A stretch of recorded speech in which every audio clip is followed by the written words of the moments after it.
बंधुओं, साहित्य में और विशेष रूप से हिंदी साहित्य में होली और बसंत का बड़ा विशिष्ट महत्व है। आदिकाल से लेकर आज तक के साहित्यकारों ने इन पर्वों पर विषयगत अवश्य लिखा है। फागुन की फगनाहट एक अद्भुत आनंद को समाहित करती है। इसकी अनुभूति मात्र ही वैचारिक आलोड़न का कारक बन जाती है। ब्रज में जैसी होली, ब्रज का जैसा आनंद, ब्रज का ऐसा उत्सव अन्यत्र कहाँ। हम ब्रजवासी तो सखा प्यारे कृष्ण के, गुलाम राधा रानी के। हम होली को वास्तव में उन्मुक्तता का, आनंद का, सदाचार का, मर्यादा का पर्व मानते हैं।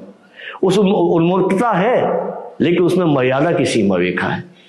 हाँ, आनंद है लेकिन एक स्वाभाविक एक दीवार है कि आनंद की सीमा कहाँ तक है। यह होली हमें सिखाती है रिश्तों की पवित्रता। होली हमें सिखाती है जीवन में थके हारे लोगों के लिए कुछ क्षण आनंद के, एक दूसरे के साथ मिल बैठने के। होली सिखाती है कि किसी भी गांठ को, किसी भाव को, किसी दुर्भाव को 365 दिन जिंदा नहीं रखना चाहिए।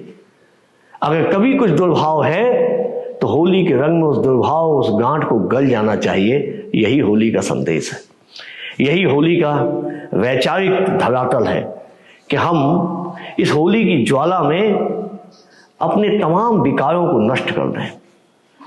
होली खेलते समय हम अहम से, दंभ से, द्वेष से, पाखंड से, झूठ से, छल से दूर रहकर निश्चल भाव के साथ होली का आनंद लें।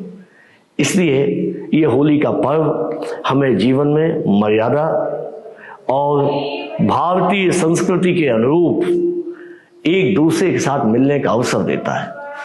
हमें उम्मीद है कि हम सब इसी भाव के साथ, इसी आनंद के साथ होली मनाएंगे, क्योंकि हमारे आनंद की सीमा वहीं तक है जहां तक किसी को कष्ट ना हो। यह होली का मूलाधार है। हम किसी को कष्ट देकर, हम किसी के साथ द्वेष के साथ होली नहीं। होली प्रेम का पर्व है, होली आनंद का पर्व है, होली पवित्रता का पर्व है। आए हम सब इसी आनंद के साथ होली का उत्सव मनाएं। आपको होली की बहुत बहुत शुभकामनाएं।